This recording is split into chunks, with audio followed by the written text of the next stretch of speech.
The Cannan administration has had bold ambition to radically change the government and the prospects for our economic future. But halfway through the government's term in office, what meaningful change can they point to?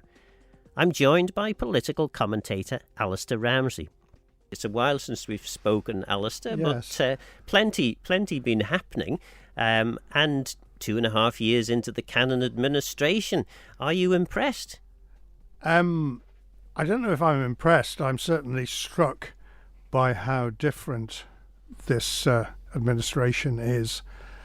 It's unprecedented, I think, in a number of ways, in terms of actually having an increased population target, a focus on development, a kind of high spending approach. They don't seem to be worried too much about what they're spending. The political churn, the ministers coming and going, I don't think we've ever seen anything quite like that. And then the shake-up of the civil service. You had a purge of the senior ranks on the back of the Ransom affair, the importation of a lot of people from outside the island at senior levels, and this idea that what the civil service needs is more private sector influence. So you're getting these so-called NEDs, which is Scottish slang for hooligan, by the way. I don't know if anybody knew that. Into the cabinet office. And NEDs are not well. Here they're non-executive directors. In Scotland, they're non-educated delinquents. But that's a side issue. Well, I'm sure that won't be the case in the island. No, I would think not. But they could have been getting some quite interesting applicants if that advert was seen on the west coast of Scotland. And the NEDs are to advise on governance, which is what the old-fashioned civil servants were there for. So it's a very radical approach, which I don't think we've seen the like of in modern times. So effectively, then, we've had the revolution. And we should start seeing some quite radical change happening now in terms of policy direction. Now that we have this, I suppose, chief officer group and council of ministers shaped in the form of Alf Cannan's desires. Well, yes, I think it's probably too early to see what actually happens. I know the chief minister is very keen to point to the fruits of the economic strategy already, that there's an increase in working population, increase in government revenue on the back of that, and increased housing. How much of that might have happened anyway is a question. But because you would expect after the constraint of COVID, the necessary constraint that we all had to deal with, that there would be a bounce in terms of economic output afterwards. And that's one of the issues, I think, with this administration is the difficulty in getting to the detail and finding out, getting just a bit more depth in terms of explaining what's happening, how it's going to work. And I think with the population strategy, the increased population, the target for that in particular, I don't think the public are on board with that. I think they don't understand how that's supposed to work when you've got public services under a lot of strain already, that the cure is to produce a greater population. And if there is a rationale for that, I don't think it's cut through to the general public. Because it always used to be the case when the Isle of Man was doing well, we had an increase in the economically active portion of, new people coming into the island, economically active people coming into the island, because the economy was doing well and we needed the people. Yeah. But it seemed, certainly from the messaging, and I suspect the messaging has changed quite radically. We're not allowed to talk about U-turns, but it's a different target now. It's about economically active people as opposed to 15,000 more people by 2035. I guess in fairness that it always was about the economically active. I think what's interesting in the past was that the population increase, as you say, more members of the working population, that was a byproduct of a successful economy. what we're doing here is actually making the byproduct the primary goal. So you're kind of reversing the relationship. And as I say, I think the ordinary members of the public, it's always hard to tell, but I think they are particularly disenchanted with this government. And of course, 2.5 years into the Cannan administration, when the election took place, we were hearing of a housing crisis. We were hearing of people really struggling to make ends meet. And not everybody in the island. Obviously, there's a lot of wealthy people living on the island, but there's quite a few people who are really struggling. Do you think that they will have seen any significant change in the last 2.5 years? And if they haven't, are they going to be convinced by the, I suppose, jam tomorrow promises of the Cannan administration? I don't know. I mean, there have been some changes around housing support schemes and so on, and there has been quite a lot of development underway.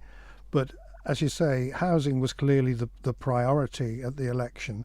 Its treatment since has not reflected that.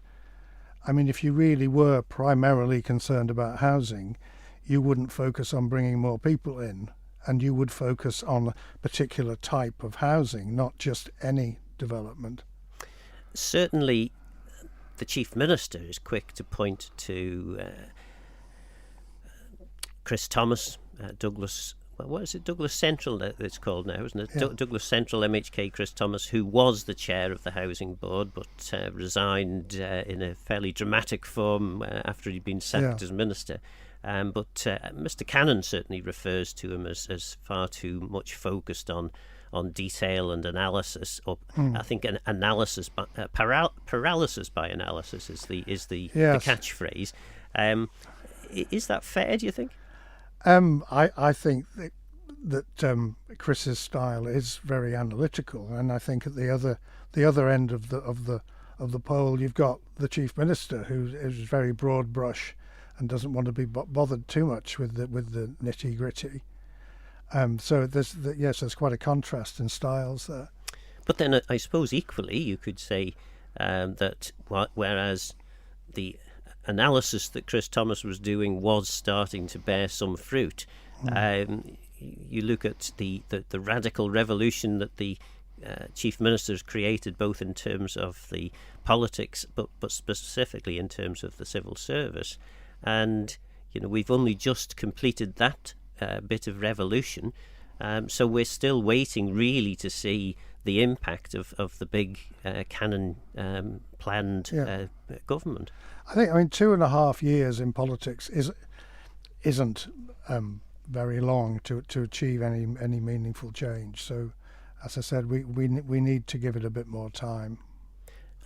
But then the same would apply to the Housing Board, which Chris Thomas was chair. Yeah, fair point. Yeah. So then, in terms of the objectives of the Cannan administration, quite clearly what they want to do is grow the economy because they want more taxes, because they want to continue to fund the services that we've got used to.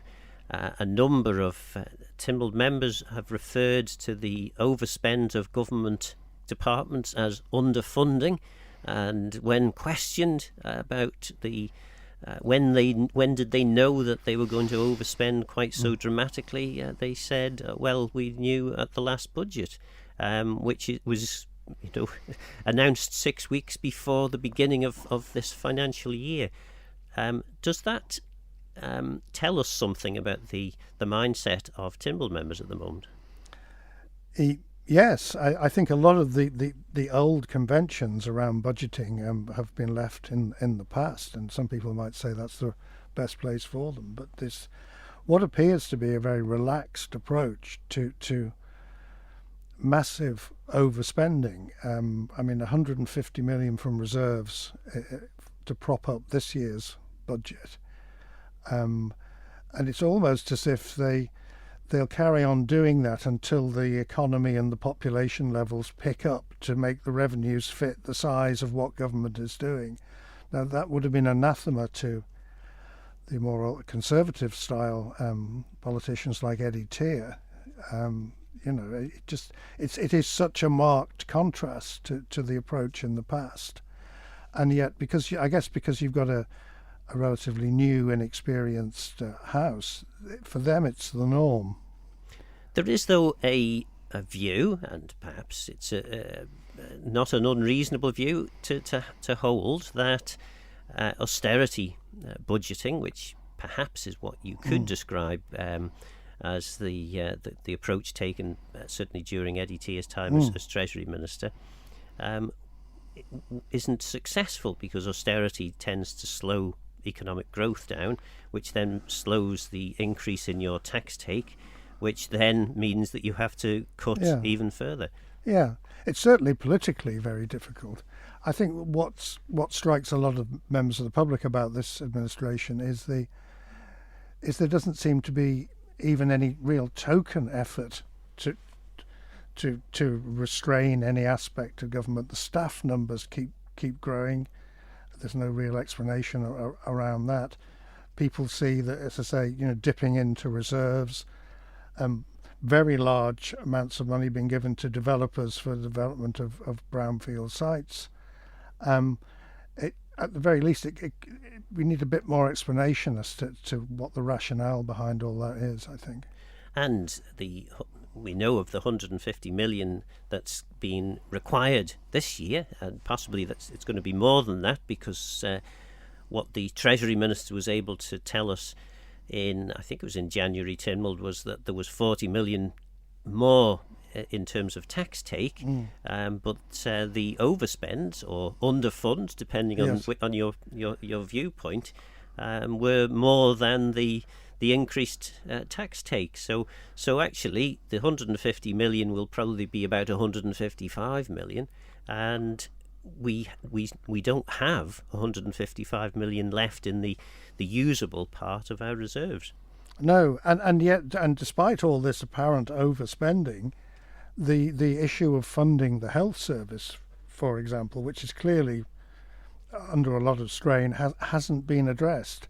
That was identified as part of the solution for the future of health years ago. That we would have to come up with we weren't paying enough, basically, for what we get, and that would have to be dealt with. That's been kicked down the road. In fact, along with the whole tax strategy, they've really been dragging their feet on that. There was, though, an increase, an above-inflation increase added to the health budget, which apparently was supposed to at least begin the process of redressing the balance. But from what the members of the health department were telling me on Perspective, it would appear that was 30 million. This year's budget was 30 million shy of what was needed. I mean, it's always going to be short, but there's a long-term strategic issue there, that the demand on the health service will grow and grow with an ageing population. And I suppose that's one of the reasons why we want to get more economically active younger people in. But that issue was recognised years ago, and hasn't yet, even now, been addressed, because it's going to be difficult. People will have to pay more, or the Manx Care will have to do unpopular things like increasing prescription charges or limiting the amount of care that's freely available.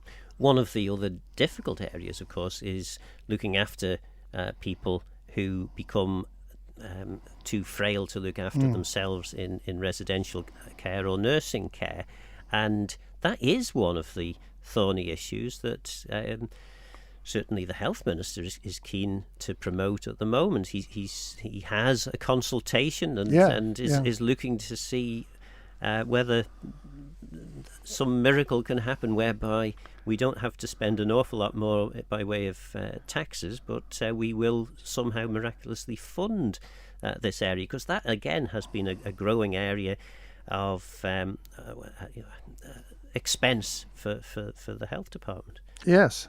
I think one of the options that's been put to the public is, would you like all this to be provided free so that you don't have to sell your house or anything? And I think the answer to that will be yes, please.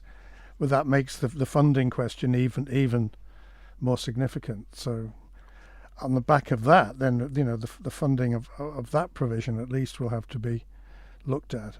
But I think one of the key things for me about this last 2.5 years has been that because we now have such a radical, focused, some would say blinkered kind of government that has got a very clear, strong agenda, it really highlights the fact that none of us voted for this. None of us voted against it either, because this agenda was never presented to the electorate at the general election 2.5 years ago. And it highlights that what I think is a fundamental flaw in our system, that the public do not vote for their government. They vote for individual representatives, but the government then is formed by this kind of miraculous process after a general election.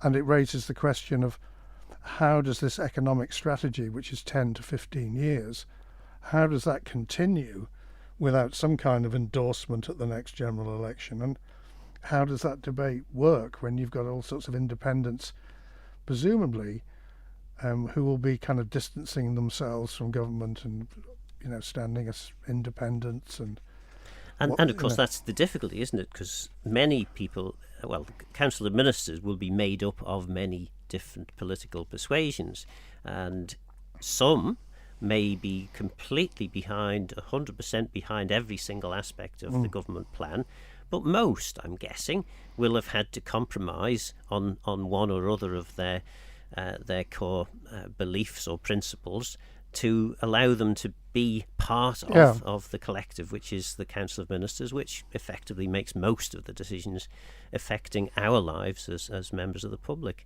So come election time, it would be difficult to see how the government plan could form the basis of the manifesto of the existing ministers.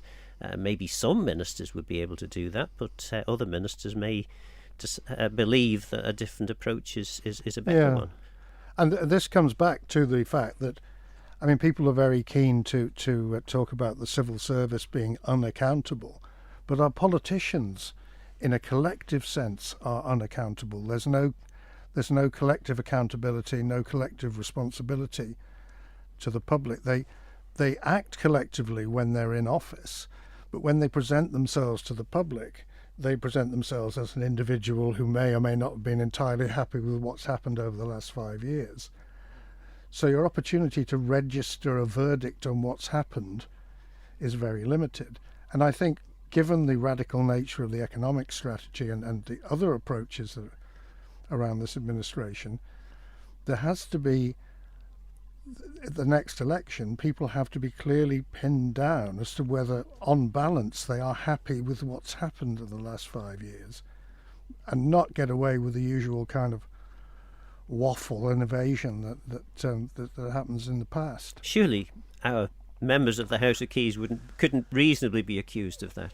Well, not all of them, but they're politicians, and it goes with the job, doesn't it? And how do you resolve this? You've sort of hinted at it there, but in essence, people can say whatever they like come election time, and what maybe this is a cynical thing to say, but what tends to happen is that people who say the things that most appeal to the electorate are the ones that get elected, whereas the ones perhaps that are a little bit more honest with the public and say, actually, you know what, you might want this, but if you do this, then these are the consequences. Perhaps those sorts of rational and pragmatic voices are less popular when it comes to casting your vote. Yeah, and that's an issue everywhere, isn't it? I guess it's that kind of the danger of populism, that kind of appealing to the more thoughtless aspect of people. But I haven't got an answer as to how you get round this lack of collective accountability. Party politics? Party politics, I'm not convinced that would work. It's never taken root here properly, and it can be very divisive, especially in a small community.